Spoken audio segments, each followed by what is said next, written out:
브라질, 의외로 무기를 잘 만드는 나라. 그 역사적 이유는? 안녕하세요, 딩몬입니다. 여러분 좋은 주말 보내셨나요? 자, 그럼 이번 주도 여러분과 함께 다양한 이야기, 똑똑해지는 이야기 같이 한번 알아가 보겠습니다. 오늘 제가 준비한 이야기, 브라질의 역사입니다. 네, 브라질의 삼바 이야기 아니고요. 축구 이야기 할 것도 아닙니다. 바로 브라질의 무기 이야기 해볼게요. 여러분, 오늘 신문에 아주 재미난 기사가 하나 있었어요. 기사의 제목은 이랬습니다. 대한민국 국군 사상 첫 브라질 수송기 도입 7,100억 원 규모 사업. 자, 그러니까 우리나라의 군대가 미국도 아니고 유럽도 아닌 브라질의 항공기를 7,100억이나 들여서 산다는 거죠. 그래서 저는 처음에 이 기사를 접했을 때요. 뭐야? 어디 브라질한테 뒷돈 받은 거 아니야?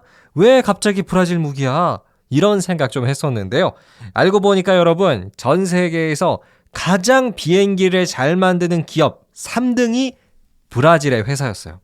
브라질의 엠브라에르라는 항공기 제작 회사가 하나 있는데요. 미국의 보잉 그리고 유럽의 에어버스에 이어서 브라질의 엠브라에르가 전 세계 3위입니다. 그러니까 브라질 항공기가 그만큼 좋다는 뜻이겠죠. 자, 그런데요. 사실 이것뿐만이 아니라 브라질은 남미 대륙에서 가장 큰 방위 산업 규모를 갖고 있고요. 그리고 남미에서 가장 무기도 많고 국방력이 가장 좋은 나라이기도 해요. 전 세계 국방력 순위로 해도 브라질이 보통 전 세계 10위에서 12위 정도 왔다 갔다 합니다.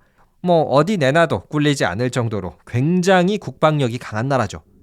자, 그런데 브라질이 이렇게까지 군사 강국이 된 데에는 아주 재미난 역사가 하나 숨어 있더라고요. 어떤 역사가 숨어 있는지 지금 저와 함께 알아가 보겠습니다.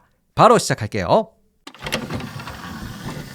자, 결론부터 말씀드릴게요. 브라질이 무기를 잘 만들 수 있게 된 그 이유는 프랑스의 황제 나폴레옹 덕분이었습니다.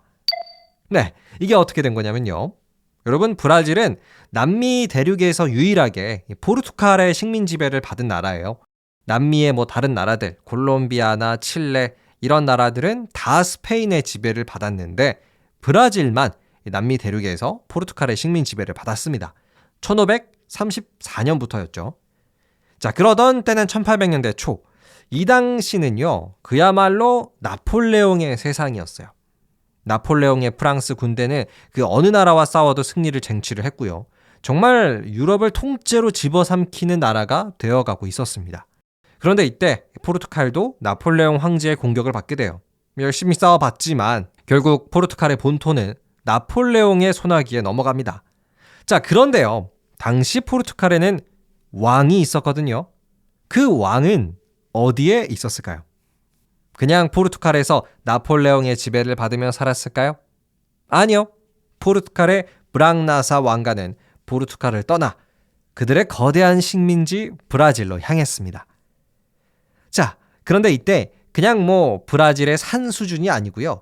이 당시 포르투갈의 왕은 포르투갈 브라질 연합 왕국이라는 것까지 만들어냈어요. 이때가 1815년이었죠. 그러니까 식민지 지배를 받는 나라랑 식민지 지배를 하는 나라가 동등한 지위를 갖게 된다는 뜻인데요. 예를 들어 영국 인도 연합 왕국 이런 느낌이라고 볼 수가 있을 것 같습니다. 자, 이렇게 브라질은 포르투갈의 단순한 식민지를 넘어서 하나의 연합 왕국이 되는 순간부터 급격한 발전을 경험할 수가 있었어요. 그리고 그 중에서도 당시 포르투갈의 왕은 이런 아이디어를 하나 냅니다. 나 포르투갈 왕이 이곳 브라질에 있으니 유럽의 무기를 수입하기가 굉장히 어렵구나.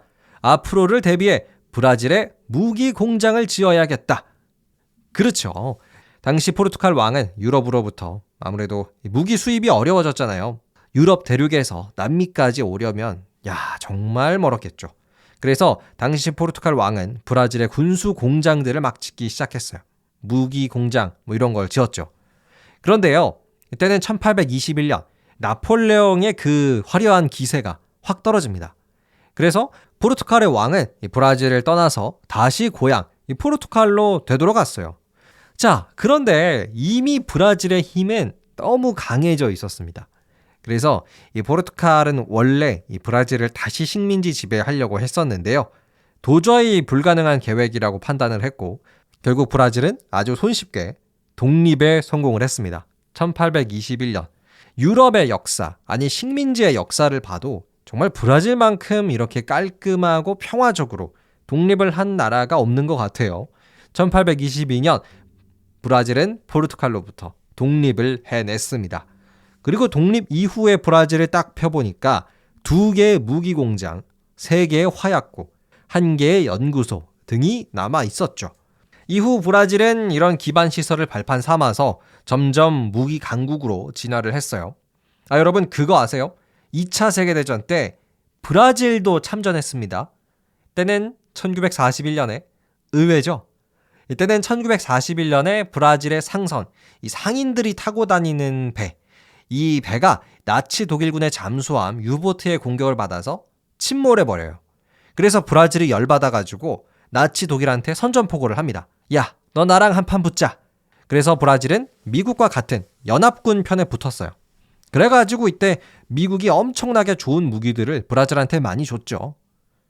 전투기, 폭격기, 구축함, 잠수함 없애는 배, 전차, 셔먼 탱크, 정말 이런 최신식의 무기를 브라질이 다 갖게 됩니다. 그래서 브라질이 이때 한 9척의 독일군 잠수함을 파괴시켰다고 하죠. 지난날의 복수는 브라질이 아주 제대로 했다고 볼 수가 있습니다.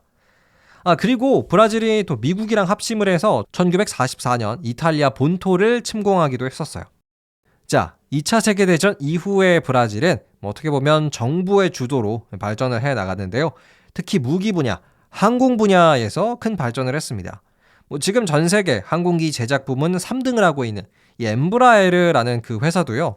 1969년 브라질 국영기업으로, 브라질 국가가 운영하는 기업으로 시작을 했었어요. 그러다가 브라질 무기 산업의 전성기는 1980년대에서 1992년까지였는데요. 1985년에는 브라질이 전 세계 무기 수출국 탑 10에 등극을 하기도 했었습니다. 엄청난 성과였죠. 지금 2023년 여전히 브라질은 다양한 나라의 무기를 팔면서 그 방위 산업을 확장시켜내고 있어요. 대표적으로 브라질 무기를 사는 나라들은 칠레나 콜롬비아, 아니면 이집트, 아랍에미리트, 사우디, 인도, 필리핀, 인도네시아 이런 나라들이라고 하고요. 주로 어떤 무기를 사냐면 미사일이나 항공기 아니면 탄약 이런 거에 산다고 합니다. 자, 그럼 지금까지 나폴레옹으로 시작해 포르투갈 브라질 연합왕국 그리고 브라질 무기 산업의 발전까지 알아봤습니다. 끝! 네, 오늘은 여러분과 함께 브라질의 무기와 관련된 역사 또 알아봤는데요. 굉장히 신기한 것 같아요. 포르투갈의 왕이 나폴레옹 황제를 피해서 브라질에 왔는데 브라질에서 유럽산 무기를 수입할 수는 없으니까 브라질에 결국 무기 공장을 지을 수밖에 없었고요. 브라질은 독립 이후에 이 남겨진 시설을 발판으로 해서 무기 강국이 되어 나갔다. 굉장히 신기하네요. 여러분은 오늘 이야기 어떻게 들으셨나요? 그리고 제 채널에 아주 뿌듯한 댓글이 있어서 여러분들에게도 소개해드리고 싶습니다. 캐나다에 살고 계시는 줄리아님께서 이렇게 남겨주셨습니다. 와, 오랫동안 이런 팟캐스트를 찾고 있었습니다.